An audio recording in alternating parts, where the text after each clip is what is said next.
Why we're seeing the emergence of many OTT media platforms. Previously, you would watch content through the major media outlets, ABC, NBC, BBC, now Facebook and YouTube. And now the content makers are going, quote unquote, over the top to reach their markets directly. Think about Disney Plus, Discovery Plus, and the multitude of other niche brand video channels who are engaging their core audience directly. Getting to know who your core audience is, your super fans, your radical core, and engaging them around topics that are relevant to their life may be a more efficient and effective way to energize your people, who will then leave the event and immediately sell the vision to 10 more of their friends and therefore grow your superfan radical core. Now, choosing the right type of event is important. There are different types of people, there are different types of objectives, there are different types of events. It's important to understand the difference between meetings. In some meetings, you need to achieve deep collaboration between attendees, while other gatherings are about gathering as many people as you can to motivate.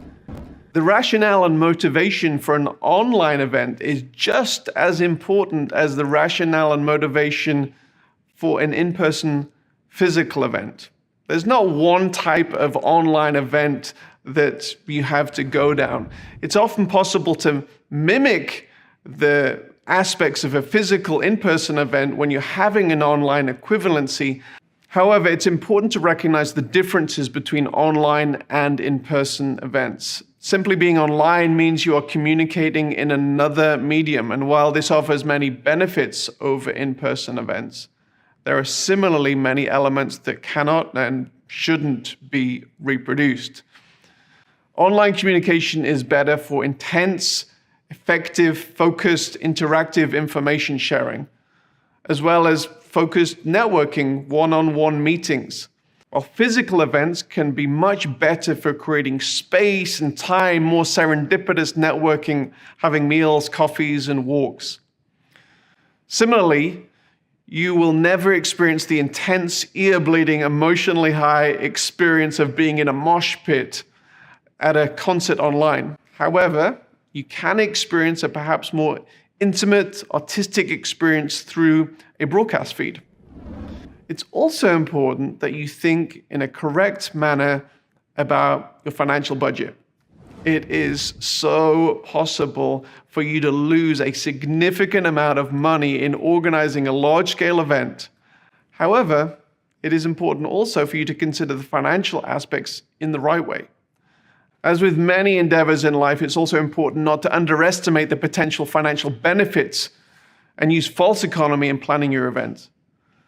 Many of the components of a successful event will involve spending, and this includes your stage lineup, your production budget, or broadcast distribution budget. Often your event will only be as strong as the weakest link. For example, you may decide to go big on funding a high-end speaker or band, and then skimp on the production budget. In most scenarios, this would be a bad decision. And the same is true for online delivery of your event.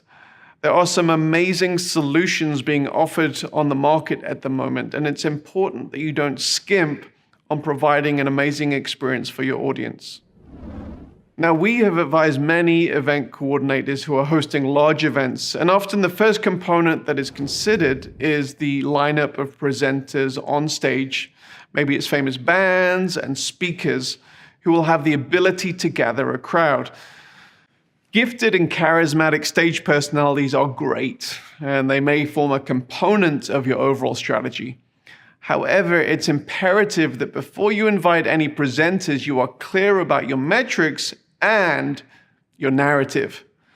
Now, the narrative is the story behind your event, the reason why your audience will want to attend your event rather than the other events where the same speakers and the bands will be attending.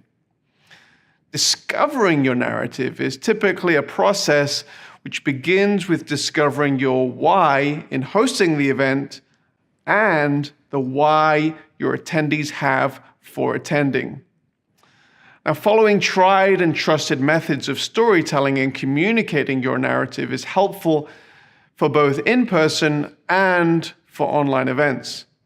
Thinking of your potential attendees as the hero of the story that you are inviting them into, and with you as the trusted guide, is ultimately helpful to all parties and the vision which you would like to invite the attendees into.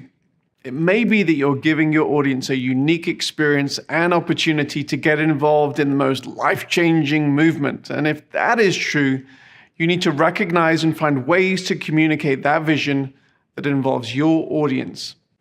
This narrative must be communicated through your event brand guide and your